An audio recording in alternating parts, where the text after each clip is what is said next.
আচ্ছা, আমরা একটু কোডগুলো যদি রিভিউ করি।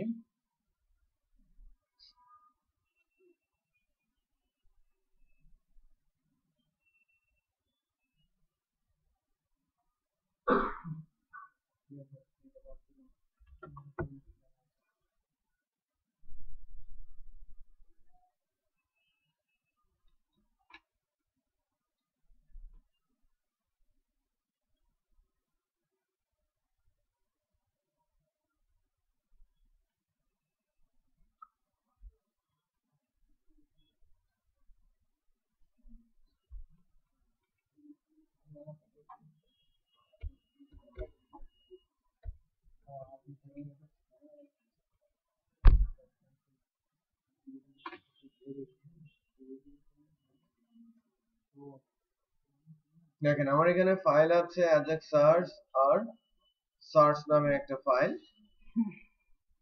একটা ভিউ ফাইল আর একটা সার্ভার ফাইল। দুটাই যদিও এক্সটেনশন পিএসপি, বাট একটা এক্সিকিউট হচ্ছে আর একটা বিহাইন্ডে থেকে কাজ করছে।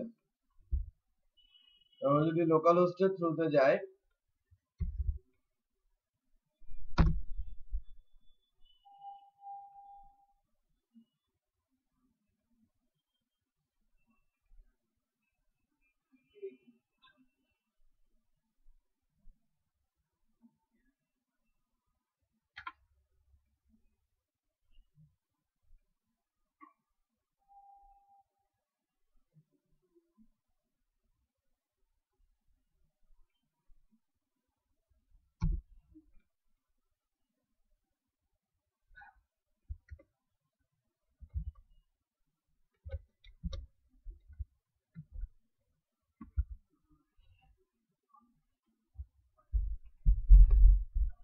দেখেন এখানে সার্চিংটা হচ্ছে এরকম যে আমি যদি কোনো একটা টেক্সট লিখি, অ্যারেতে থাকলে সে বলবে ফাউন্ড, আর অ্যারেতে না থাকলে বলবে কি নট ফাউন্ড।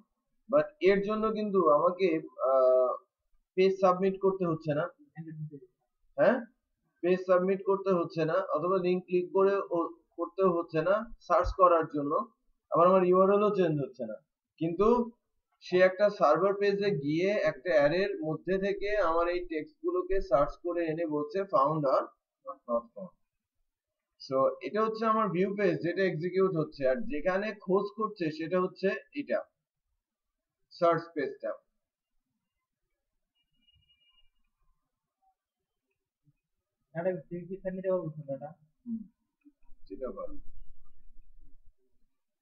ঠিক আছে, তো এটা হচ্ছে আমাদের ভিউ পেজ আর এটা হচ্ছে আমার সার্ভার পেজ। এবং সার্ভার পেজের একটা অ্যারে তৈরি করে রেখেছি ল্যাঙ্গুয়েজ, যার মধ্যে কিছু ল্যাঙ্গুয়েজের নাম দেওয়া আছে। আর আমরা শিখেছিলাম ইন অ্যারে ফাংশন, যদি সার্চ টেক্সটটা অ্যারের মধ্যে খুঁজতে চাই রিটার্ন করবে কি ট্রু, যদি খুঁজে পাই তো আমি ইকো করে দিচ্ছি কি ফাউন্ড, আদারওয়াইজ ইকো করছি কি নট ফাউন্ড। তো সার্ভার কি করে, ক্লায়েন্টের কাছ থেকে রিকোয়েস্ট নেয় আর রেসপন্স আকারে রেজাল্ট পাঠিয়ে দেয়। তার মানে এই যে ফাউন্ড আর নট ফাউন্ড আমার আউটপুটে যা ডিসপ্লে করছে সেই জায়গাটাই কিন্তু ফাউন্ড আর নট ফাউন্ড আকারে কাজ করছে, রাইট? তো এই টেক্সট গুলো কোথা থেকে আসছে, ভিন্ন একটা পেজ থেকে আসছে। আচ্ছা, তো অ্যাজাক্স ইনিশিয়েট করার জন্য আমাদের অ্যাজাক্স ক্লাসটা যদি আমরা ইউজ করতে চাই, অ্যাজাক্স ক্লাসের ফাংশনালিটি গুলো যদি আমি ইউজ করতে চাই, আমাকে প্রথমে করতে হবে কি ওই ক্লাসের অ্যাজাক্স এর যে ফাংশন গুলো যে ক্লাসের মধ্যে আছে সেই ক্লাসের অবজেক্ট তৈরি করতে হবে। অ্যাজাক্স এর ফাংশন গুলো যে ক্লাস হোল্ড করছে ওই ক্লাসের অবজেক্ট আমাকে প্রথমে তৈরি করতে হবে, দেন অবজেক্টের মাধ্যমে ফাংশন গুলো কল করতে হবে। আগেই বলেছি যেমন 6টা ফাংশন আছে, বাট আমি কোন ক্লাসে আছি সেটাকে জানা, মানে জানবো কিভাবে যে আমি কোন ক্লাসে আছি, আমি অ্যাক্টিভএক্স অবজেক্টে আছি নাকি এক্সএমএল এসটিডিপি তে আছি, এটা বোঝার বা জানার জন্য আমাকে কিছু এক্সট্রা কোড লিখতে হচ্ছে, এবং এই এক্সট্রা কোড গুলো আমরা এক্সেপশন হ্যান্ডলার দিয়ে করব আর কি। একটা জিনিস খেয়াল করেন, আমি একটা ভেরিয়েবল ডিক্লেয়ার করেছি XML HTTP যার ভ্যালু রেখেছি বাই ডিফল্ট ফলস। এরপর একটা এক্সেপশন হ্যান্ডলার ইউজ করছি ট্রাই ক্যাচ। ট্রাই এখানে কিন্তু কোনো কন্ডিশন নেই, তাকে দেয়া হয় কি জব, কোনো একটা কাজ। তাহলে একটাকে কাজ দেওয়া হয়েছে কোনো একটা ক্লাসের অবজেক্ট তৈরি করার জন্য। অবজেক্ট তৈরি করতে পারলে তার জবটা ডান, এক্সেপশন এক্সিকিউট হবে না বা এক্সেপশন থ্রো হবে না। বাট সে যদি অবজেক্ট তৈরি করতে না পারে, তখন যে কারণে অবজেক্ট তৈরি করতে পারে নাই সে এক্সেপশনটা দিয়ে দেবে কোথায়, ক্যাচের এক্সেপশনে।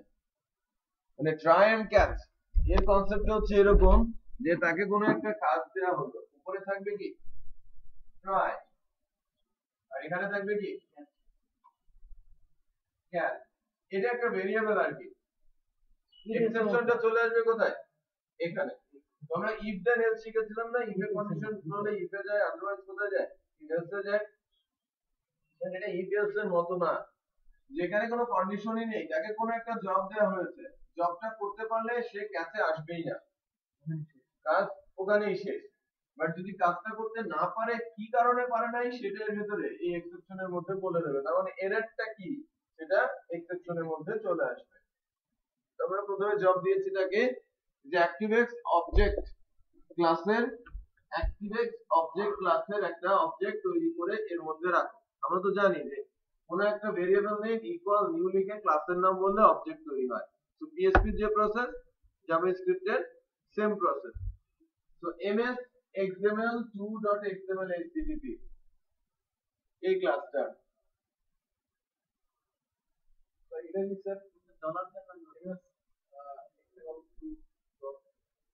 এটা একটা অবজেক্টের নাম, মানে আমার ক্লাসের নাম সেম, বাট দুইটা অবজেক্টের মাধ্যমে একটা পুরনো, মানে এটা পুরনো আর এটা নতুন ক্লাস, সেটা বোঝানো হয়।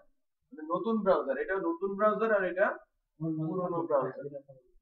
সেই যেখানে বলা হচ্ছে if not then use the older ActiveX object, এটা হচ্ছে older ActiveX object আর এটা new ActiveX object। তার মানে আমি যদি i new ব্রাউজারে থাকি এখান থেকে অবজেক্ট তৈরি হবে, আর যদি নিউ ব্রাউজারে না থাকি তাহলে একটা এক্সেপশন হবে।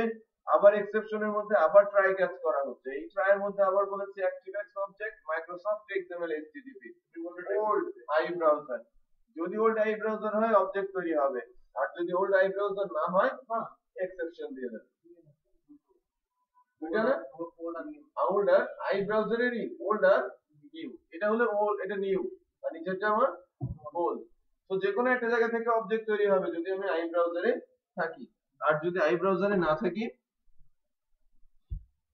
ডেফিনেটলি এক্সেপশন একটা আসবে, আর এক্সেপশনটা আমি ওভারলুক করে XML HTTP তে কি বসিয়ে নিচ্ছি, false। বোঝা গেছে উপরের টুকু? আগে ব্রাউজার চেক করছে, আমার প্রবলেম তৈরি করছে কি আই, অন্য কেউ তো তৈরি করছে না, সবার তো কি আছে XML HTTP। এবার ইফে আসি, ইফে এসে আমার এই যে এখানে নট বসানো ছিল, ফলস ছিল, ফলসের সামনে নট বসালে কি হবে, ট্রু।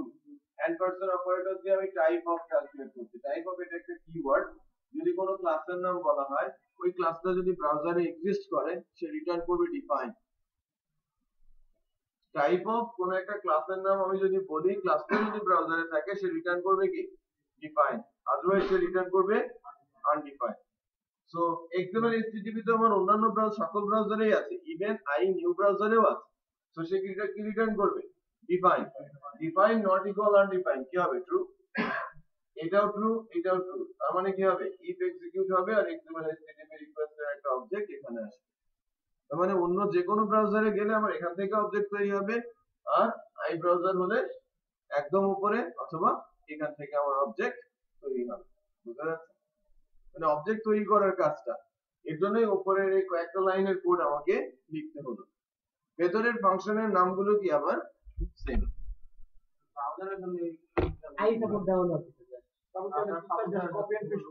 রাইট, মানে এই অংশটুকু অলওয়েজ কি কাট এন্ড পেস্ট আর কি, হ্যাঁ কপি পেস্ট। এই নিচের অংশটুকু অবজেক্ট তৈরি করার পদ্ধতি।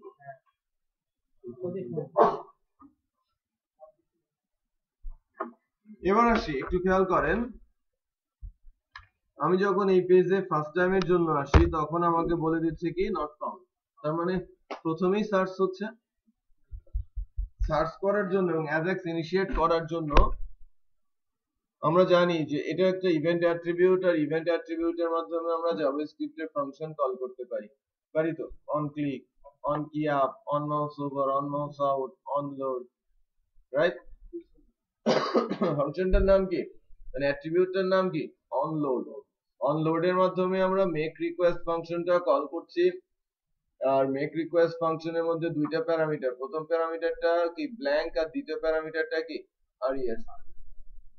এই res টা হচ্ছে দিস, এই res টা, কারণ এখানে আমি রেজাল্টটা রিটার্ন করাবো। এই যে ফাউন্ড আর নট ফাউন্ড যেটা, সেটা কিন্তু এখানে এসে ডিসপ্লে হচ্ছে, কারণ আমরা এর আগে শিখেছিলাম যে কিভাবে HTML থেকে ডাটা রিড করে নিতে হয়, আবার HTML এর ভেতরে কিভাবে ডাটা রাইট করে দিতে হয়, শিখেছি না?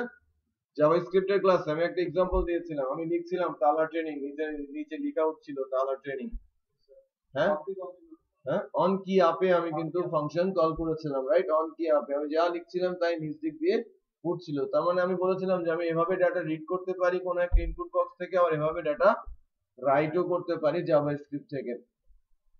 তো আমরা সার্ভার যা রিটার্ন করবে তাকে আমরা রাইট করে দিব এই res এ। সো মেক রিকোয়েস্ট ফাংশনে গিয়ে এই গিভেন টেক্সটের মধ্যে কি আছে, ব্ল্যাঙ্ক, নাল ভ্যালু, আর এখানে কি আছে অবজেক্ট আইডির মধ্যে res। এখন আমরা সার্ভার পেজটা প্রিপেয়ার করছি, সার্ভার পেজের নাম কি search.php। এবার what sign text equal plus given text. আমরা যখন র পিএসপি কোড করেছিলাম ইউআরএল এর মাধ্যমে কি ডাটা পাস করছিলাম না? সো হোয়াট এর পরে যা থাকে সেটা কি ইন্ডেক্স নেম, আর ইকুয়াল এর পর যা থাকে ওই ইন্ডেক্সের ভ্যালু। আমরা করেছিলাম, আমরা এডিট করেছিলাম, আমরা ডিলিট করেছিলাম, মনে নেই? মনে থাকার কথা।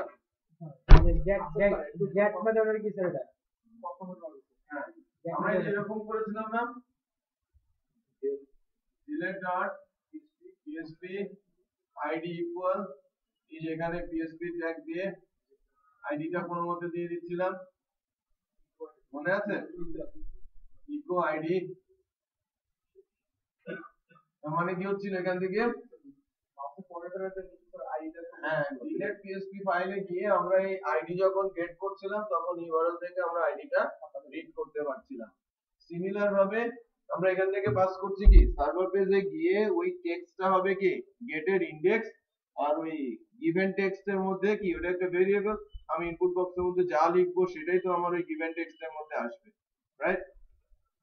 আচ্ছা, আমার ওপেন করা হবে, সার্ভার পেজটাকে ওপেন করা হবে কার মাধ্যমে, গেট মেথডের মাধ্যমে। সো ওপেনটা হচ্ছে আমার বিল্ট ইন ফাংশন। নাও এই যে অন রেডি স্টেট চেঞ্জ, এটা একটা রিকার্সিভ ফাংশনের মতো কাজ করবে, যে এই রেডি স্টেট যতবার চেঞ্জ হবে এই ফাংশনটা ততবার এক্সিকিউট হবে। সো রেডি স্টেট এক্সএমএল এর মাধ্যমে ক্লায়েন্টের সাথে সার্ভারের কি করে, অ্যাসিনক্রোনাস প্রসেসটা রেডি করে। সো ক্লায়েন্টের সাথে সার্ভারের অ্যাসিনক্রোনাস রিকোয়েস্ট ওপেন এর মাধ্যমে কি হয়েছে, ইনিশিয়ালাইজ হয়েছে এবং রিকোয়েস্টটা রিসিভ করেছে, তার মানে 0 আর 1 এটা দিয়ে হয়েছে। 2 3 আর 4 চেক করার কাজ কার, অন রেডি স্টেট চেঞ্জ। আমি তো বুঝতে পারছি। সো ওপেন দিয়ে কাকে ওপেন করা হচ্ছে, কোন সার্ভার ফাইল তাকে আগে টার্গেট করা হচ্ছে, আর রেডি স্টেট কি করবে 3 4 আর 5 কে, মানে 2 3 আর 4 কে এক্সিকিউট করবে। তো প্রতিবার নিজের স্টেট চেঞ্জ করবে এবং ভেতরের কোড এক্সিকিউট করবে। একটু খেয়াল করি,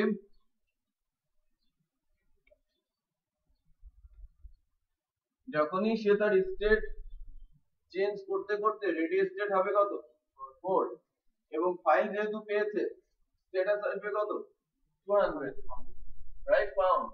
তাহলে সে কি করবে, xml http.responseText এই ফাংশনটা কি করবে, রেজাল্টটা রিটার্ন করে দেবে, আর রিটার্ন ডাটাটা কোথায় যাচ্ছে, document.getElementById অবজেক্ট আইডি, এখানে কি আছে res.innerHTML, তার innerHTML এ পুশ হয়ে যাবে।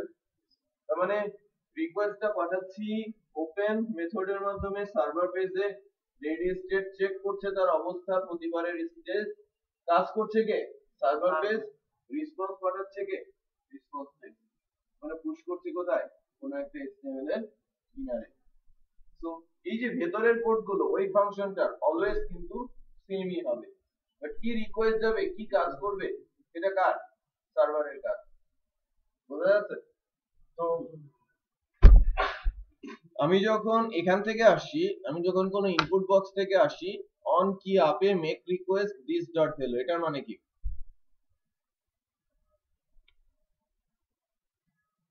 মাস্টার দিয়ে আবার কি এই ডিফারেন্ট এটা ডেফিনেটলি প্যারামিটার, এন্ড প্যারামিটারটার কাজ কি? দিস ডট ভ্যালু মানে কি? আমি যখনই কোনো কিছু টাইপ করছি, আমার ওই দিস ডট ভ্যালুর মধ্যে এখন চলে যাবে কি এ, এ মানে দিস, এই ইনপুট বক্স ডট ভ্যালু, এই ইনপুট বক্সের ভ্যালু। আমি যে ইনপুট বক্স থেকে অন কি আপে ফাংশনটা কল করছি, সেই কি ইনপুট বক্সের ভ্যালুটা সে রিড করবে। তার মানে এখন এখানে আছে কি এ, তাহলে এখানে কি আছে গিভেন টেক্সটে এ, বিষয়টা বোঝা যাচ্ছে? এবার যদি আমি এখানে বি লিখি, তাহলে এই গিভেন টেক্সটের মধ্যে কি আছে? এ বি দুইটাই আছে। সি লিখলে এ বি সি আছে, এবং সেটাই তো আমার সার্চিং করার জন্য কোথায় চলে যাচ্ছে? সার্চ পেজে গেট থেকে টেক্সটটাকে রিড করছি, এর মধ্যে কি আছে? এবিসি, বুঝা যাচ্ছে? কারণ আমি ইন অ্যারেতে এবিসি কে ল্যাঙ্গুয়েজের মধ্যে সার্চ করছি, আছে? নেই। সো ইফ কি হবে? ফলস, রিটার্ন করবে কি? Not found. নট ফাউন্ডটা কি হিসেবে যাবে? নট ফাউন্ডটা যাবে হচ্ছে রেসপন্স টেক্সট আকারে, আর রেসপন্স টেক্সটটাকে আমরা ইনার এইচটিএমএল এ দিয়েছি না? সো রেসপন্স টেক্সটটাকে আমরা যদি অ্যালার্ট করি, একটু খেয়াল করবেন, নট ফাউন্ড রিটার্ন করেছে না? Not found.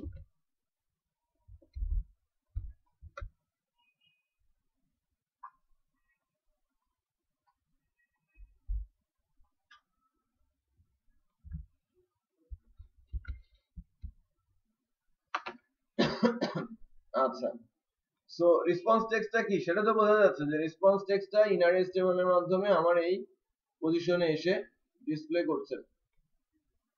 না, আরেকটা বিষয় একটু আলোচনা আছে। আমরা বলছিলাম যে স্ট্যাটাসটা কিভাবে দেখা যায়, যে আমরা বলছি যে সার্চ ডট পিএইচপি এর মধ্যে সার্চিংটা হবে, স্ট্যাটাসটা অবশ্যই কি হতে হবে? আমি ইকো করেছি কি রেডি স্টেট, আগে রেডি স্টেট দেখি। আমি আগে বলেছিলাম রেডি স্টেট কয়টা? ওপেন ফাংশন দুইটা রেডি স্টেট এক্সিকিউট করবে, 0 আর 1, ইনিশিয়ালাইজ আর রিকোয়েস্ট অ্যাকনলেজ। 2 মানে রিকোয়েস্ট রিসিভ আর কি, 0 হচ্ছে ইনিশিয়ালাইজেশন আর 2 নম্বরটা কি রিসিভ, 2 হচ্ছে কি অ্যাকনলেজ পেয়েছি, 3 প্রসেসিং, 4 কমপ্লিট, তারপরে কি হবে? রেজাল্ট। তার মানে রেডি স্টেট তিনটা চেঞ্জ হওয়ার পর প্রথমে 0 আর 1 এক্সিকিউট করে কে? ওপেন, আর on ready state change execute করে বাকি তিনটা, 2 3 আর 4। স্ট্যাটাসটা একটু দেখে নেই। স্ট্যাটাস আসবে কত? স্ট্যাটাস আসবে 200, কারণ আমি যে পেজটাকে সার্চ করছি সেই পেজটাকে পেয়েছি। বাট আমি যদি এরকম একটা কিছু লিখি যে search1.php,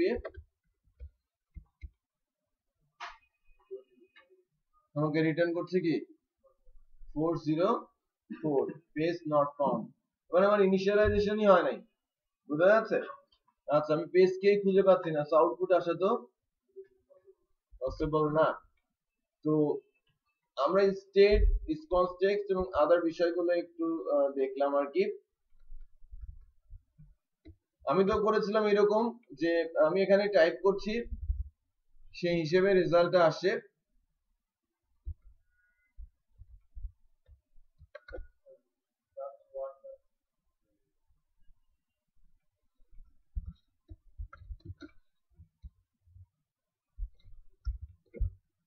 C not found, CS not found, S found, তাই না? শুধু সি কিন্তু আছে, এই জন্য বলছে কি ফাউন্ড। সিএস নেই, বাট সিএসএস আছে, ফাউন্ড। ক্লিয়ার?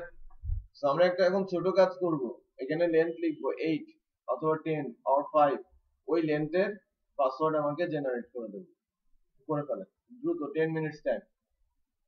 এরপর আমি ডেটাবেজের উপরে আলোচনা করব, ডেটাবেজ থেকে ডাটা তুলে রাখ অ্যাজাক্স এর মাধ্যমে।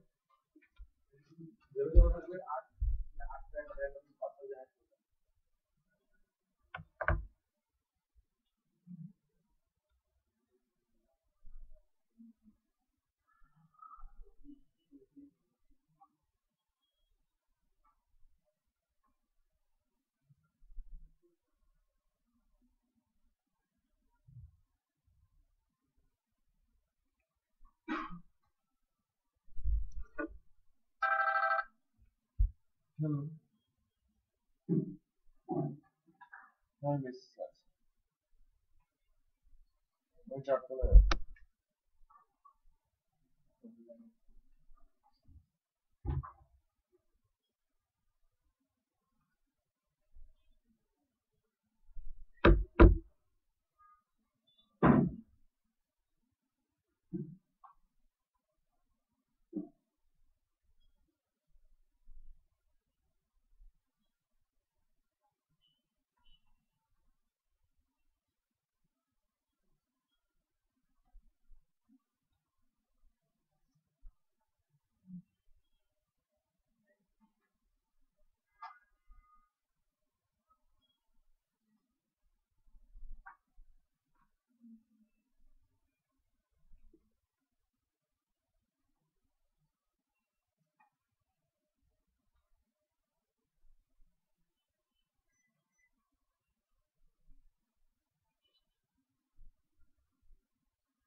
বাজে ব্যান্ড না লাগিয়ে স্যার এই সমস্যাটা হচ্ছে ব্যান্ডটা স্যার রিটার্ন করে দিচ্ছেন স্যার এই সমস্যা